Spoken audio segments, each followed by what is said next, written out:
Nós vamos começar, então, ouvindo Roberto Schwartz. E aqui não há regras, todo mundo pode interromper todo mundo pode falar o quanto quiser, porque nós estamos aqui para ouvi-los. Então, Roberto, por favor, é uma honra ter você aqui. Bom, boa noite. Boa noite a todos. Como a minha memória não anda grande coisa, eu preferi escrever o meu comentário. Não se preocupe, vai ser curtinho. Acho que não me engano dizendo que este filme é um presente que não há como agradecer. Ele nos oferece 1h30 na companhia de um homem extraordinário, Antônio Cândido, beirando 100 anos. Longe de qualquer sentimentalismo ou exibicionismo, não se trata da emoção barata de ver um monstro sagrado de perto. Muito pelo contrário, a nota dominante é de despojamento. Estamos nos antípodas da autocomplacência ou autopromoção, tão comuns e esperáveis em grandes homens. Os cadernos de fim de vida que o filme acompanha nos apresentam um cavalheiro elegante e discreto, mas não convencional, lúcido, equilibrado, dotado de memória incrível, interessado no passado e no presente, seja familiar, seja político, seja artístico, dono de uma prosa límpida e, sobretudo, empenhado em aprender com a própria experiência, o que lhe dá uma objetividade sui generis. Enfim, a longevidade sem as diminuições que costumam acompanhá-la.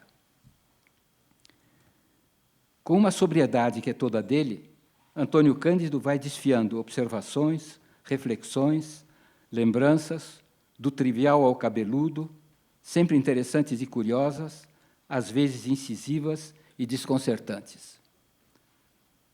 Uma contemplação paradoxal, ao mesmo tempo bondosa, distanciada e analítica.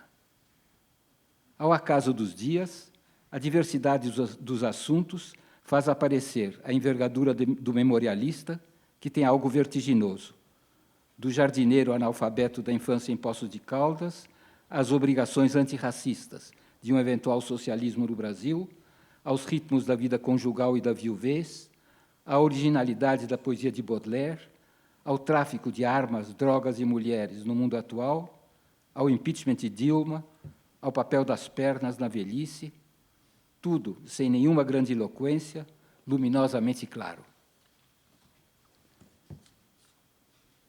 Pois bem, esta variedade cheia de contrastes certamente é um valor estético. Mas o filme é muito mais e melhor do que isso. Se sairmos da sequência dos diários, que é contingente, e deixarmos que as matérias se reagrupem na imaginação, veremos surgir uma história inesperada e original, a forma latente do filme, que se impõe ao pensamento. De um lado, embebida no passado brasileiro, inclusive nos aspectos horríveis, como o tráfico negreiro, assistimos à formação de uma família ultracivilizada, aplicada em cultivar-se, voltada para a superação de nosso atraso, de nossos preconceitos, de nossas desigualdades, com ponto de fuga no socialismo de Antônio Cândido. Uma evolução singular que, em miniatura, não deixa de ser um processo, uma tendência, uma pequena possibilidade histórica. Do outro lado, a baixeza caótica e imatura de nossa classe dominante, culminando no carnaval grotesco do impeachment de Dilma. Politicamente irreal, o que artisticamente não é um defeito, a contraposição faz sonhar. O desequilíbrio entre as forças não podia ser maior, nem permite dúvidas quanto ao desfecho, que todos conhecemos. Ainda assim, pela relevância das aspirações em cena, para o bem e para o mal, a polarização inspira, e, por que não dizer, causa suspiros. Dizendo de outra maneira, Escorel combinou as entradas de diário ao arquivo fotográfico da família de maneira a dramatizar, realçando ao máximo o valor civilizacional da parte fraca, a derrota do progresso em nosso país, até segunda ordem. É aí, na minha opinião, que residem a verdade, a força e a melancolia profunda do filme, em parte tão ameno. As belas imagens das calçadas traiçoeiras para idosos, dos automóveis mal estacionados e buzinando, do apartamento onde tudo é ordem, calma e cultura, devem a ressonância a esta história. Muito obrigado. Nós vamos ouvir em seguida a cineasta Lina Chamy, que também já decretamos aqui a liberdade total, né? Quem quiser interrompê-la também, assim como você também pode se manifestar sobre o que quiser. Muito obrigada.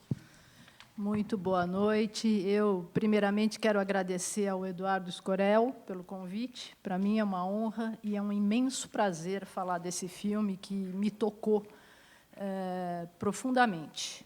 Tá? Claro, é uma tarefa audaciosa, né? Falar depois do Roberto Schwartz.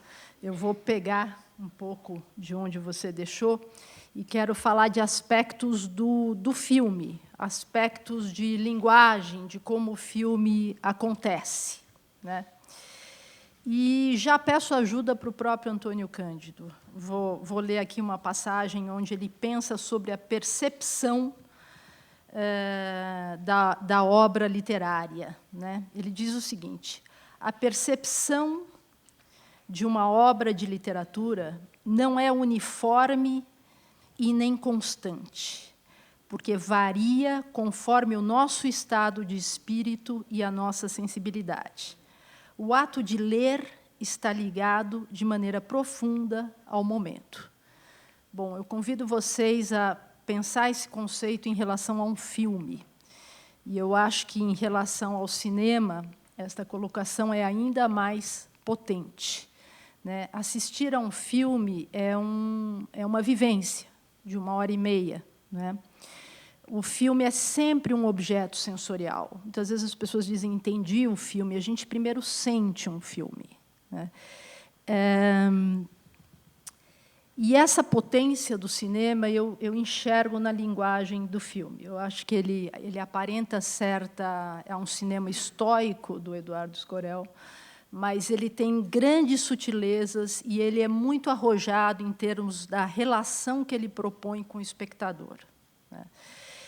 Um pouco mais adiante, inclusive depois de Fritz Kreisler tocando, o Cândido diz, na percepção da arte, né, da arte da literatura, não é possível descartar o estado do receptor no momento, as necessidades mentais e afetivas que fazem parte de sua recepção. Quer dizer, voltamos aqui a esse lugar, né, de receber o filme, de entender o filme, de sentir o filme. Tá? E eu entendo o filme com uma costura muito delicada nesse lugar. Quero falar um pouco sobre essa costura do filme, né, para continuarmos a conversa. Queria voltar à origem do filme, né? Quando o diretor, o Escorel, diz que encontra numa anotação de outro caderno, né, especificamente O Pranto dos Livros, não é, que é um escrito, né, onde temos ali um personagem, né, temos morto, fechado no caixão, espero a vez de ser cremado. O mundo não existe mais para mim, mas continua sem mim, né? E aí a gente enxerga o Cândido, é o Cândido escrevendo, e eu entendo que aqui você acha a chave de como organizar este filme, a estrutura dele, né? Que é uma estrutura que, evidentemente, ecoa, né, Machado de Assis, especificamente Memórias Póstumas de Brás Cubas. Quem sabe Roberto possa retomar por aqui. Eu não vou me deter muito nisso, mas entendo como um dispositivo, não é, em que a história será contada pelo morto. É o morto quem narra, né? E aí acho que também, depois passando a bola para vocês, talvez até haja, de fato, uma confluência no pensar o Brasil de Machado de Assis e no pensar o Brasil de Antônio Cândido. Mas, mais do que isso, este ponto de partida, para mim, ele é transcendido pelo filme por uma questão de linguagem. Chego a ela, né? A primeira sequência do filme, né, em que o Matheus Nastergalho, né, começa e diz, né, eu morri, né, ele termina a frase com eu morri, e o filme vai continuar, ele já nos joga num espaço que eu entendo como um espaço do silêncio. Claro, o filme será narrado daí, né? Mas estamos falando do lugar do silêncio, e a fala se coloca como uma ruptura deste silêncio nos surpreendendo. Então, você nos coloca neste lugar onde vamos, a partir do silêncio, entender uma história, ou sentir uma história. Portanto, eu penso em Antônio Cândido, Anotações Finais, como um filme silencioso, absolutamente silencioso, não é? E nos traz a intimidade do silêncio, a intimidade do personagem, do indivíduo. Claro que há conotações políticas, claro, temos o Antônio Cândido como um crítico literário, um pensador, conhecemos sua história, mas, independente disso, estamos muito perto do homem, do indivíduo, não é? E o filme é feito de camadas de silêncio, como se o filme quisesse reproduzir a leitura que acontece no silêncio, ou o próprio ato de escrever, que também é silencioso, ou ainda o silêncio mais generoso de todos, o silêncio do pensamento, não é? O filme se dá e se constrói, na minha opinião, neste lugar. Vale aí um comentário, né, até para a direção do ator Matheus Nastergalho, que eu acho que não é uma locução e nem uma narração, é uma interpretação que ele faz, e que é muito bem calculada, seja em termos timbrísticos ou das pausas, volto à questão do silêncio, né? E o trabalho com a música, que, neste caso, é extraordinariamente uma extensão do silêncio. As músicas elas têm uma costura fina com essa fala, com as pausas e com os silêncios, e elas, muitas vezes, ocupam o lugar também do silêncio, não é? E esta, para mim, é uma grande diferença em termos de linguagem ou de construção de discurso em relação ao ponto de partida machadiano. Eu entendo esse filme, neste lugar, absolutamente de construção dos silêncios. Uma das passagens mais bonitas, né, entre tantas, né, mas vou citar uma, quando ele se sente mal, premonição, se não me engano, né, e olha ali as poltronas, né, e lembra de Gilda, né, esse tema imanente, o amor, né, a vida vivida, o indivíduo, né, para além do discurso político. Eu acho isso uma grande virtude, né? Eu acho que a política sempre vem do indivíduo, né? E ele diz, né, sobre aquele espaço onde sua mãe e eu ficávamos tanto tempo lado a lado, ou conversando ou nos comunicando sem falar, pelo silêncio. Silêncios muito ricos, porque eram fonte de um bem-estar profundo. Ou ainda um outro momento, que é num outro registro, mas que, para mim, evoca o silêncio, que é a seguinte passagem: o lento e incessante despovoamento do mundo a que pertencemos começa, de repente, a se acelerar. Esse despovoamento, né, a proximidade da morte, que é a matéria do filme, né, ele é também um processo de silenciamentos, como se fôssemos caminhando para este lugar do silêncio.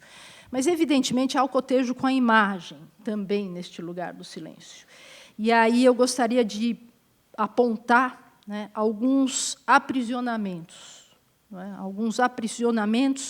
na relação, né, que a gente tem da imagem com o som.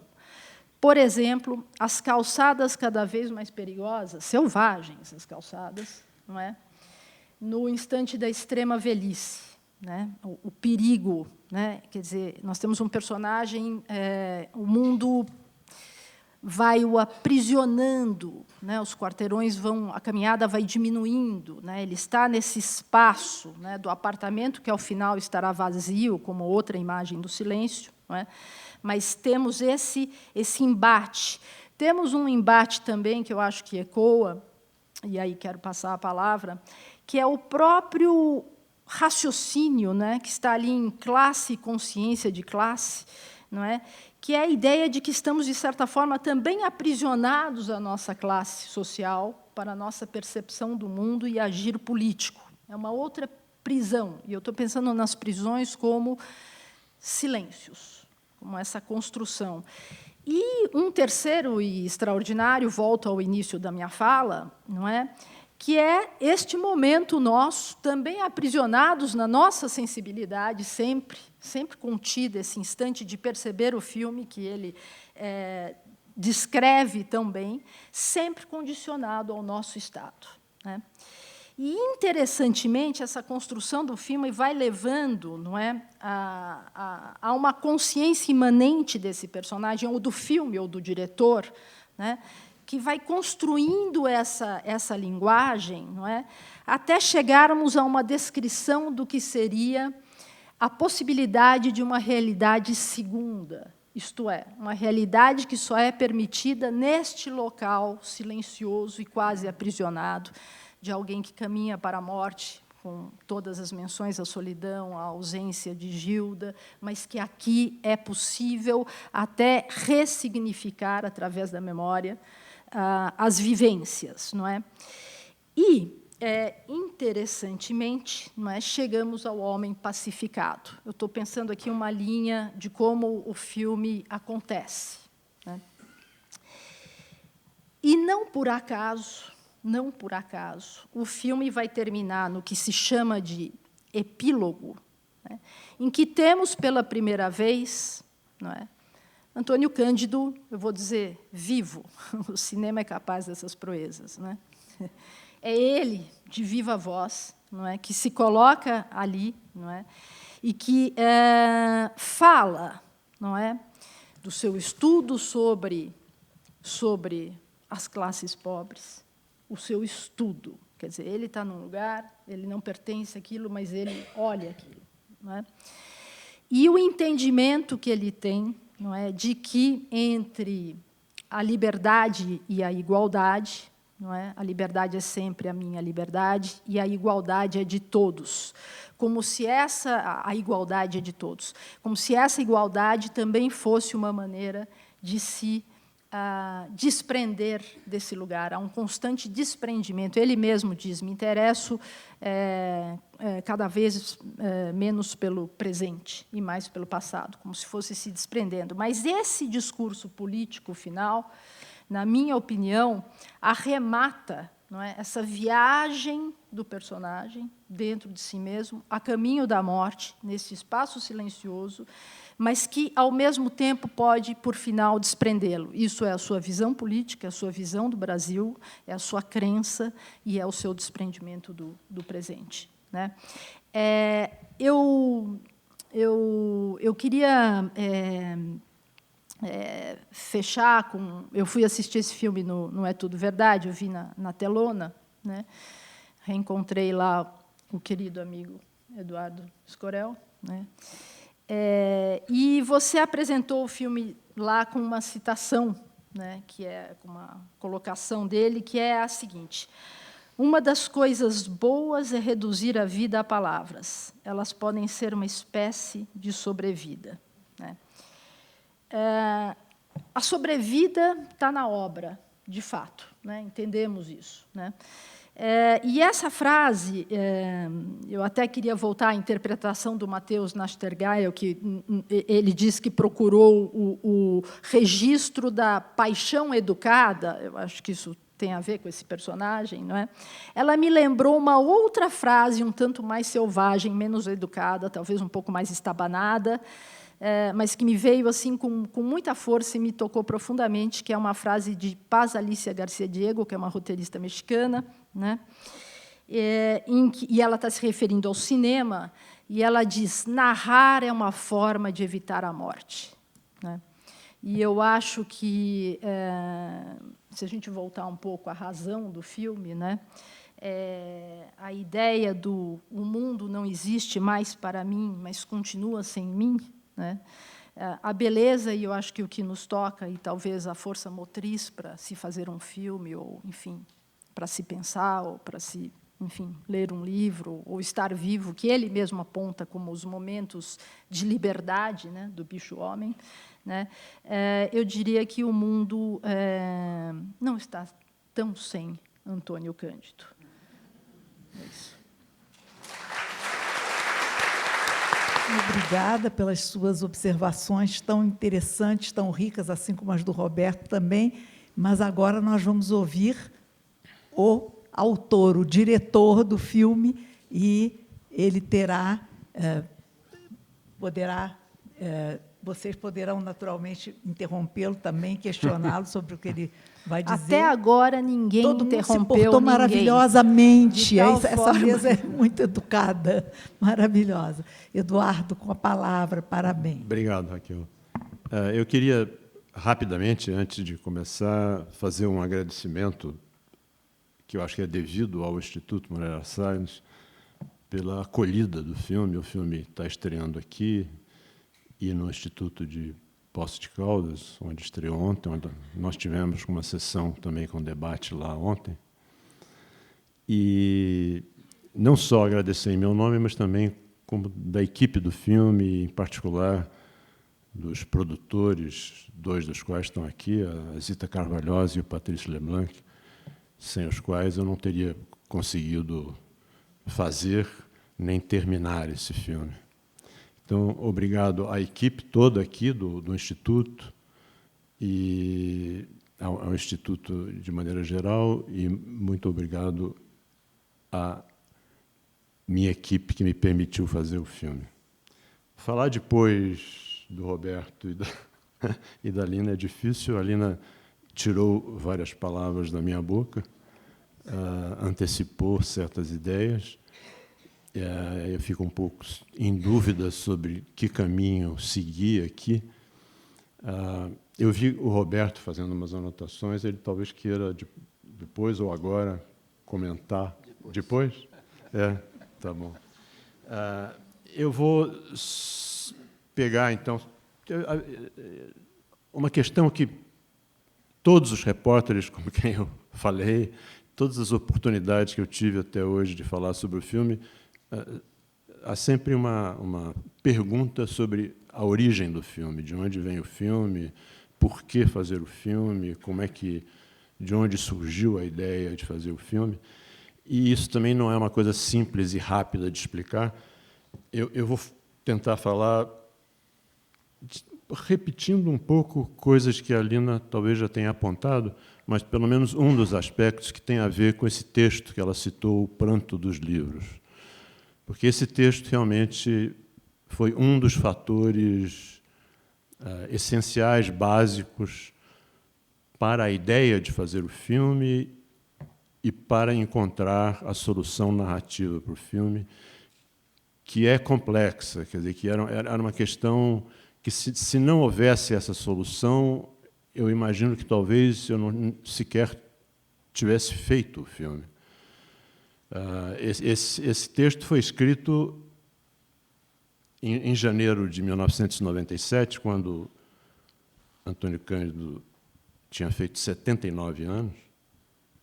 Portanto, foi escrito 20 anos antes dele morrer, né? E eu vou só reler um trechinho, né, que a Lina citou em breve.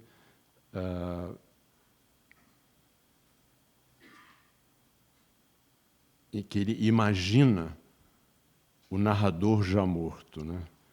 Imagina estar fechado no caixão, à espera da vez de ser cremado, enquanto seus livros choram lágrimas invisíveis de papel e de tinta. Esse texto levou, obviamente, de maneira geral, as pessoas lembrarem do Brás Cubas, né? Mas, para mim, esse texto é o texto que motivou o filme. Não foi, evidentemente, o Brás Cubas. Quer dizer, foi ter lido isso e ter pensado no Antônio Cândido com essa idade, que, coincidência ou não, é a mesma idade que eu tenho hoje. Então, isso teve um peso na minha decisão. Ter lido esse texto abria a possibilidade de fazer um filme em que a voz narrativa era a própria voz do autor, com uma pequena contribuição no início e no final para que ela fosse possível, né? Porque, evidentemente, o Antônio Cândido não escreveu nem a primeira frase, nem a última do texto, né? Não acho, quer dizer, existem tantas gravações, aulas, conferências, entrevistas do Antônio Cândido, que não me parece que eu teria grande motivação para fazer mais um documentário como tantos outros, com entrevistas e depoimentos.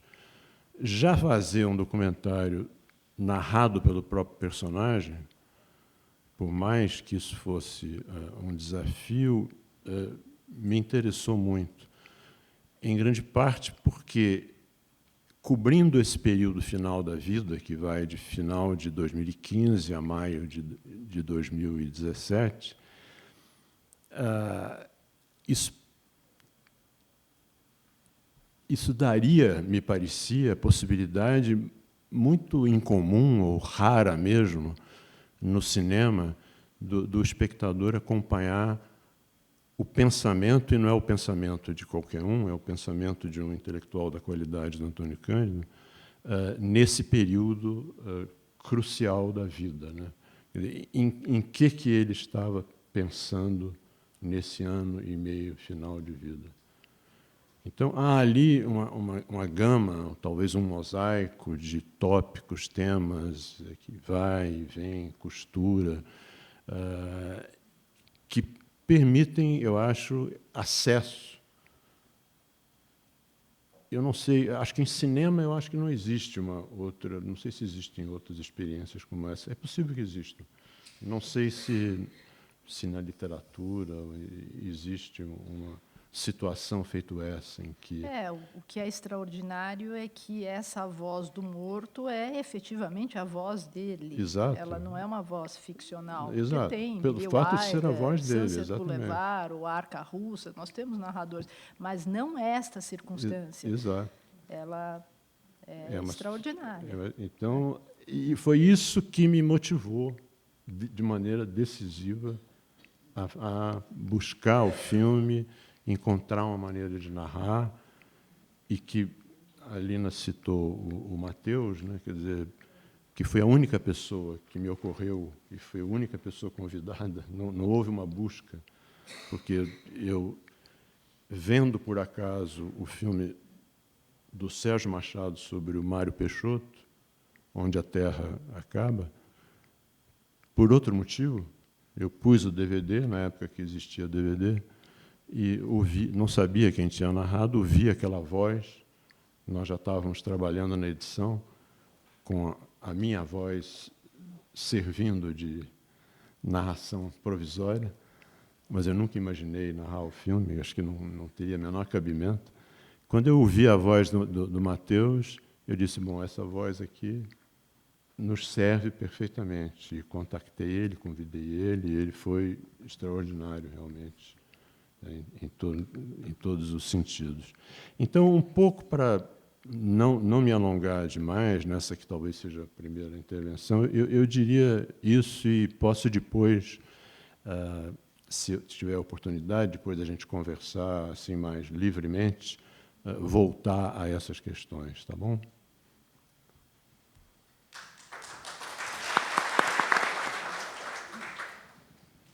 Você não quer, Roberto? Eu vi que você fez umas anotações aí, eu fiquei...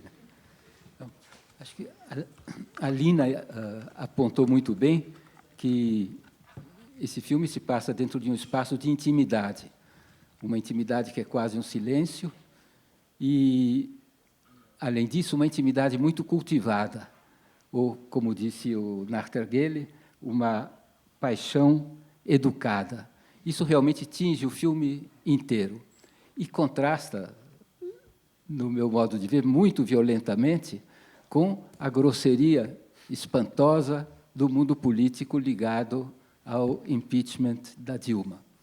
E essa oposição entre essa intimidade valiosa e a grosseria do mundo que estava mais ou menos definindo o nosso destino político para o próximo período, forma uma tensão histórica e dá ao filme vibração histórica, e o tipo de vibração que realmente faz o valor artístico. Quer dizer, o que faz que o filme transcenda o documentário é essa vibração histórica que atravessa tudo, e que não é o propósito explícito do filme, mas é a sua estrutura profunda, no meu modo de ver. É isso.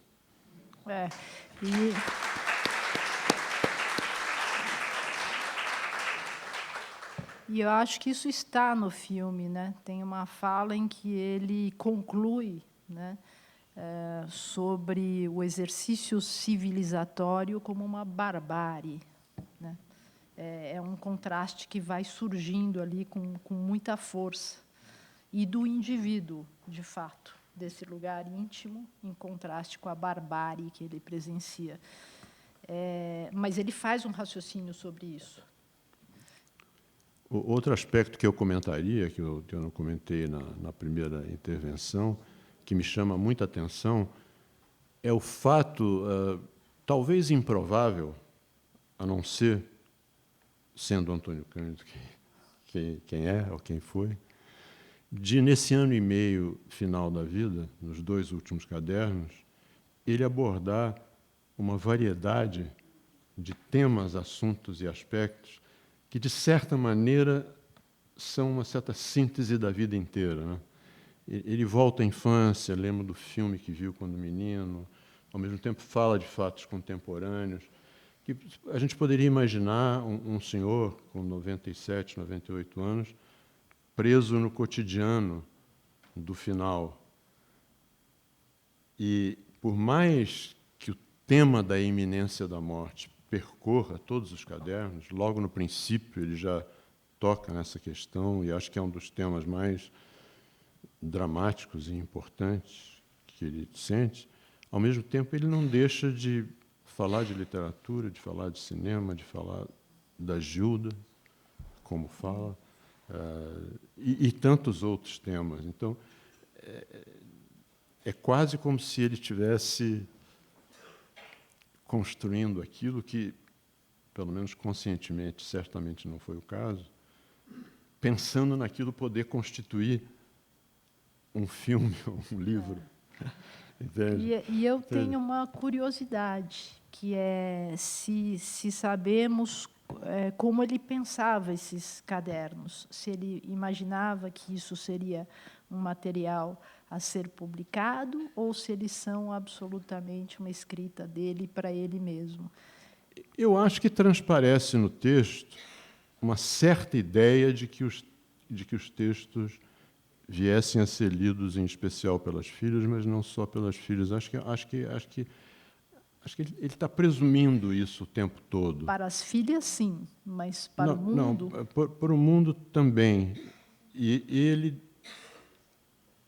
determinou que caberia às filhas decidirem o que poderia ou não ser divulgado. Evidentemente que cadernos como esses têm uma esfera que talvez algum dia, não sei se daqui a 30, 50 anos, mas que talvez não seja o caso de vir a público, né? Quer dizer, mas eu sinto no texto uma certa ideia de que aquilo, tanto que ele determinou para as filhas que elas decidissem se o que poderia ou não vir a público. Uma coisa notável no filme, para quem acompanhou a vida do Antônio Cândido, é a ausência total da universidade, que é o âmbito no qual se construiu a força intelectual e a força pública da figura dele, né? Isso é muito interessante, que na extrema velhice, usando as palavras dele, esse capítulo foi posto entre parênteses. Então, o que aparece é juventude, leituras e política. E o capítulo universidade fica à margem. É uma questão interessante sobre a qual vale a pena refletir. É como se a universidade, no final, não fosse o tema da reflexão dele. E aí é preciso sublinhar que a universidade é a base da potência intelectual dele. Quer dizer, Antônio Cândido é quem é por causa da universidade, sem dúvida nenhuma. Então, é um ponto aqui interessante sobre o qual vale a pena meditar um pouquinho. É preciso... Desculpe. Não? Fala, Lina. Não. O filme, não sei se voluntário ou involuntariamente, ele tem um momento, quando ele diz recebi muito mais do que dei, que é uma foto que me parece exatamente num lugar de aula, como se o filme pusesse um pouquinho, dá uma pincelada no mundo acadêmico, mas é só esse instante também. De fato, a observação do Roberto Mas é preciso só lembrar que a primeira versão da edição desses 2 cadernos durava 4h30. Então, nós não estamos vendo a íntegra dos 2 cadernos finais. Então, há temas que foram eliminados, porque nós achamos que 4h30 era pedir demais de vocês que assistissem um filme de 4h30, mesmo sendo o Matheus, com uma voz em off. E, então, tivemos que reduzir e fazer certas opções. Então, existem ali... Eu estava tentando, enquanto você falava, me lembrar. Acho que, mesmo assim, a universidade não aparece, mas não posso... Eu precisaria conferir a transcrição que eu pessoalmente fiz dos cadernos, mas eu acho que não tinha, nesses 2, pelo menos. A outra coisa foi que você citou, Lina, que eu acho interessante, é o chamado epílogo, né? Quer dizer, eu gostava da ideia a qual você se referiu, de começar o filme com ele dizendo que morreu, mas, no final, ter uma afirmação de que ele não morreu, de certa maneira, de que ele está vivo, ao menos, na obra, nas imagens, nas declarações, e que isso só poderia estar no filme se ele aparecesse falando. E, por outro lado, é um mínimo de gratificação, talvez, para o público, né? Depois de 1h20 de Matheus falando em off, poder ver o Antônio Cândido falando e não dizendo qualquer coisa, né?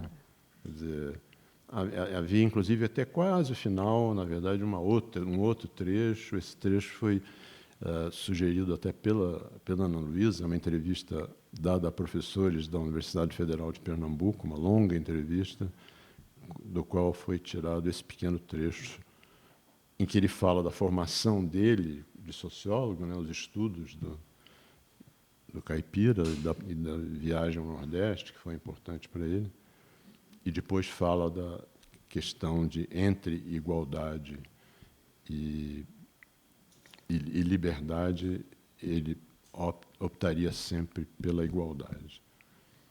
Eu acho formalmente muito pertinente.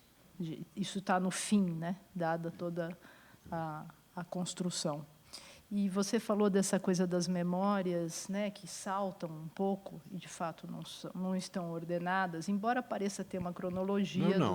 O filme segue rigorosamente a cronologia. Não há nenhuma alteração de ordem. Mas entende? Ele salta. Nos escritos dele. Ele que vai e vem no tempo. Ele salta, mas é engraçado que no corpo do filme, com todas as suas edições, também não sei o quanto foi retirado, enfim, eu ainda sinto, tem uma espécie de linha invisível, não é só a cronologia dos fatos, né, porque está lá e você está seguindo, a gente vê isso pelas datas, mas também não sei o que saiu, né, nós não sabemos, só temos o filme que vimos, né. Mas tem uma coisa que eu acho também formalmente extraordinária, que está no filme, que provavelmente vem dele, que é interessante. Os cadernos são motivados pela mãe, quer dizer, a gente começa com a mãe. A primeira colocação dele da A Sinistra Teia, enfim, a primeira colocação, digamos assim, de observação, de visão política de mundo, vamos colocar dessa forma, vem também de ouvir o jardineiro. Né? Vem do jardineiro português, Antônio Lopes, Antônio né? Lopes, o jardineiro, que é um eco dessa coisa de estou preso no meu lugar, enxergo o mundo. Esse mundo já vem pela condição. Ele lê, né, para os serviçais, né? E ele ali já entende, né, o que é um pouco a tese dele, né? Ele adquire essa visão de mundo através do seu convívio familiar ali, que é uma reiteração disso. E, na ordem do filme, também a gente termina com Serei Eu, me corrija aqui, o último neto ou vivo do meu avô. Quer dizer, ele também tem um fechamento, não é a última frase, mas está ali no fim. É bem perto do final. É bem perto do fim, e da metade em diante, ele traz os amigos com aniversários de nascimento e morte. Quer dizer, também a gente vai... tem uma linha muito tênue, e aí eu me pergunto como você trabalhou essa linha, talvez com as omissões, com o que saiu, com o que ficou na montagem, que me parece ter um crescendo, sabe? De despedida, de desprendimento. Tem uma espécie de desprendimento, quando ele fala, já passou talvez a hora, o que eu estou fazendo aqui? Talvez já tenha passado o momento de eu ir. Porque é um filme nesse lugar, também com muita força. É um filme sobre o embate com a morte. E tem uma beleza, se você me permite, eu sei que eu tenho essa coisa, o problema a volúpia da palavra, que você sempre diz, a meu respeito, mas tem uma coisa incrível que vale pontuar, que é a página em branco final. Ele numera até 81, mas a gente está numa contagem, né? A gente está chegando no final. E essa página em branco, ela é, paradoxalmente, uma espécie de abertura, de sobrevida, né? Tudo pode estar nela, né? Algo fica, algo ecoa nela, né? Eu sempre lembro João Cabral de Melo Neto, a página em branco onde surge o poema, né? Ela permite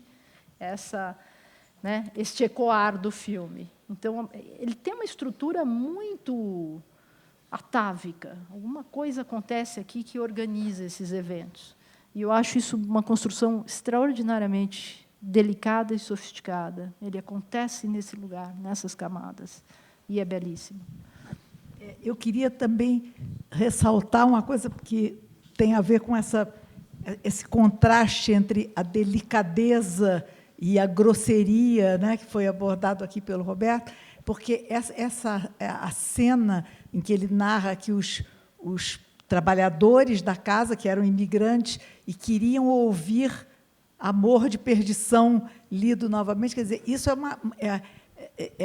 contrasta violentamente para mim com a ignorância e a desculpem o termo, a boçalidade que a gente vê em outros trechos, né, nos trechos,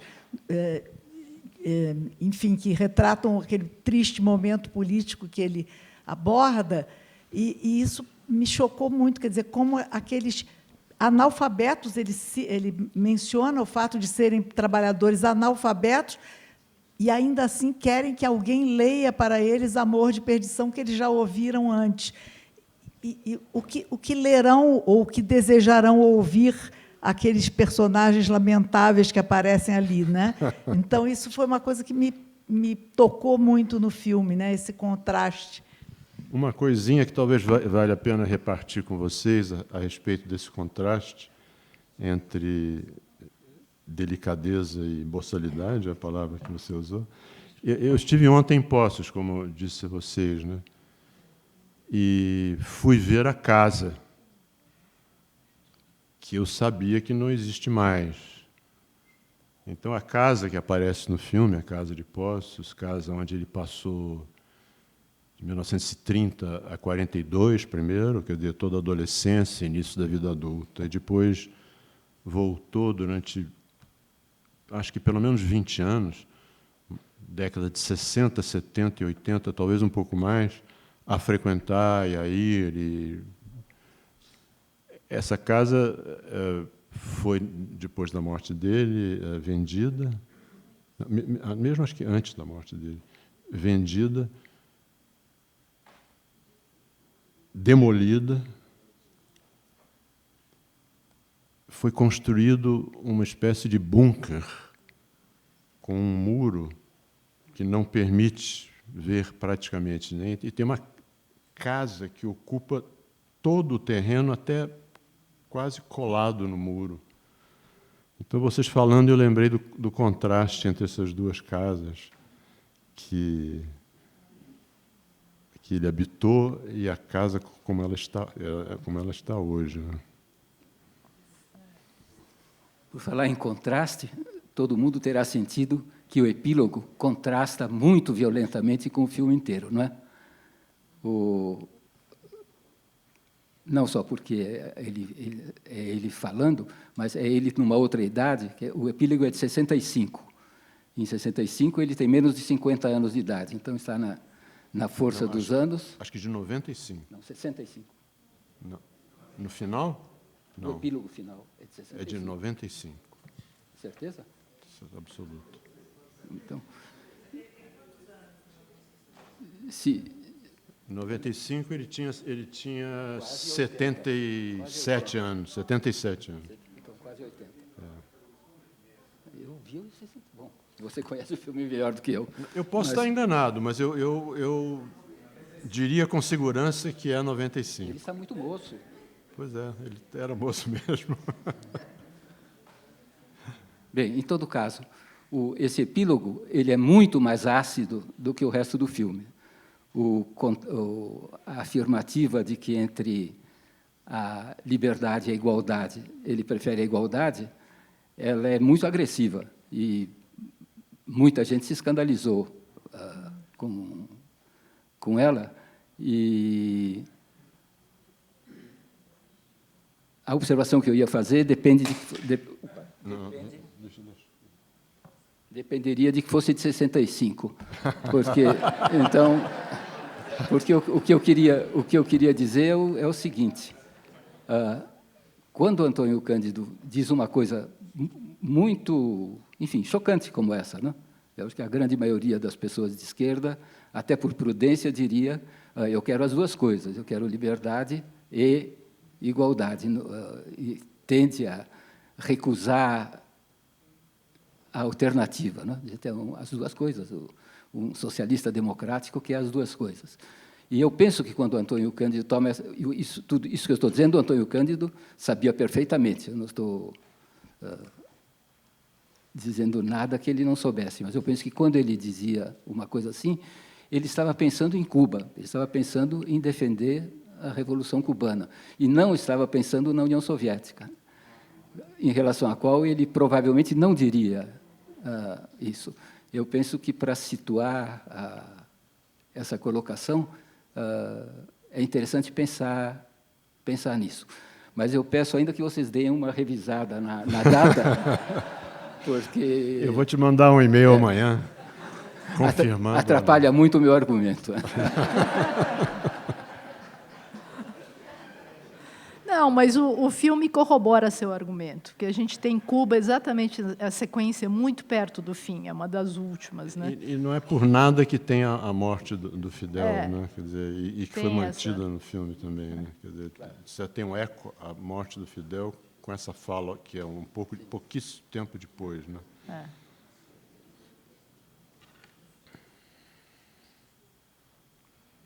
Então, Raquel, você quer perguntar se alguém quer... Nós ainda temos algum tempinho, não muito, mas talvez alguém da plateia tenha alguma questão a apresentar para os participantes da mesa. Microfone. Ok, boa noite, muito obrigado. Queria inicialmente parabenizar a Eduardo Escoredo, excelente o filme, a análise feita pelo Roberto Schwartz do ponto de vista literário e a vida do Antônio Cândido e a influência, como ele citou. Ele nos cita basicamente a influência que ele teve na universidade, a centenas e centenas de os pianos, tá? Que seria para destacar, e excelente análise do filme. Mas eu queria destacar algumas questões do filme, tá? Me chamou muito a atenção a citação que ele faz a Dilma, que é importante ressaltar que isso foi a saída de Dilma foi todo um plano estrategicamente montado pela direita, tá? Não tinha fundamento nenhum. Isso destaca muito bem o filme. A corrupção atribuída a Lula, e por consequência, quase 5 anos de preso por Moro, também é importante do filme. Achei muito importante. A citação de Fidel como um grande líder mundial, acho perfeito. Eu até citaria o Che Guevara, que é um grande líder para todas as Américas. Então, caso destacar, eu gostaria muito que esse filme, pela qualidade e pela mensagem que coloca, ser passado nas grandes redes comerciais, tá? Seria fundamental, porque esse filme é extraordinário. Obrigado. Não é uma pergunta, mas obrigado.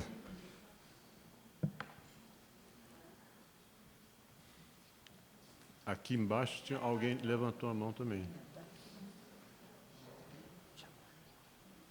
Está difícil de ver daqui, né? Porque está a luz forte, né? Boa noite. Parabéns primeiro ao Instituto Moreira Salles por fazer essa aproximação do filme, os debatedores e o público. Muito obrigada. Parabéns a vocês que deram as suas opiniões e, principalmente, ao Escorel, que conseguiu fazer um filme muito bonito. Não é um documentário chato, que a gente costuma, às vezes, ver por aí, que entrevista um monte de gente. Eu gostei demais da montagem, da música, a escolha das fotos. Nem sei mais o que eu vou te parabenizar de tanta coisa boa que eu vi nesse filme. Uma coisa que eu queria lembrar, vocês falaram do Brás Cubas, eu lembrei do Crepúsculo dos Deuses, do Billy Wilder, que quem começa a narrar também é um morto, só que o personagem principal do filme não é o morto, que seria o repórter vivido pelo William Holden, mas o personagem principal é a atriz, né?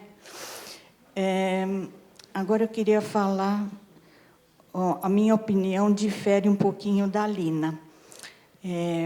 Eu acho que você assistiu o filme mais com a cabeça, para poder fazer análise, e eu assisti o filme mais com o coração. Não só pelas perdas que eu tive na vida, mas também porque eu sou uma espectadora fanática de cinema e teatro.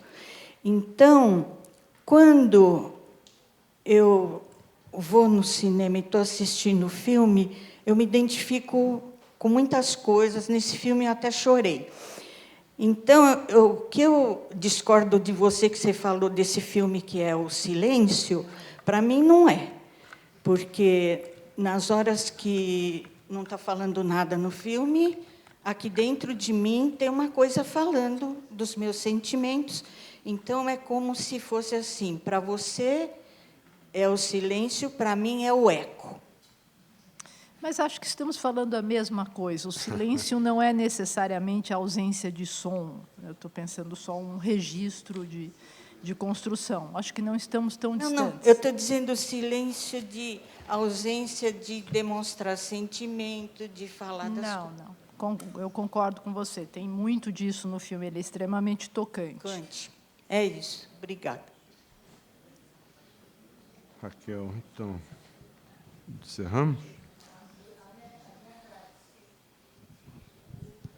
Podemos ter mais uma pergunta só, porque já está um pouco, a hora já está avançada. Boa noite. Queria parabenizar o Escorel pelo filme e ao Instituto Moreira Salles pela possibilidade do debate. queria perguntar ao professor Roberto Schwartz sobre uma questão que passa por essa questão histórica que o senhor apontou na sua segunda intervenção. O Antônio Cândido aparece ao longo de todo o filme vivo, mas muito acuado com relação ao presente. Isso aparece nas falas dele, em que ele diz, já há em torno de 40 anos, não se atentar às questões da crítica, da literatura contemporânea. Nesse sentido, sabendo que o Antônio Cândido comungava de um socialismo desde a oposição ao Estado Novo nos anos 40, queria saber se o senhor vê nessa melancolia aguda com relação ao avançar do tempo, uma impossibilidade do socialismo após o colapso da modernização, da forma como o Antônio Cândido via desde a oposição ao Estado Novo. Obrigado. Bem, realmente não sei responder.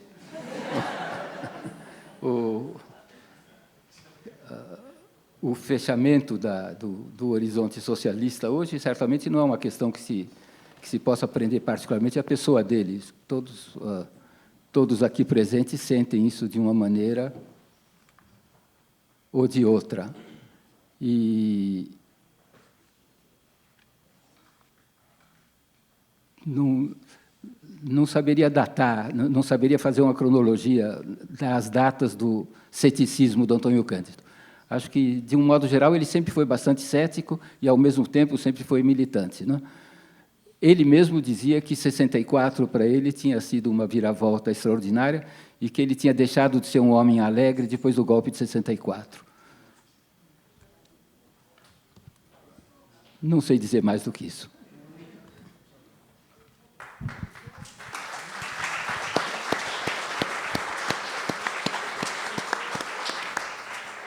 Bom, eu queria agradecer a vocês mais uma vez pela presença e por terem ficado até um horário avançado para usufruir da palestra aqui dos nossos convidados. E queria agradecer aos 3 representantes aqui, dos 3 componentes da mesa, pela ajuda aqui na condução e pela participação brilhante. Muito obrigada a todos.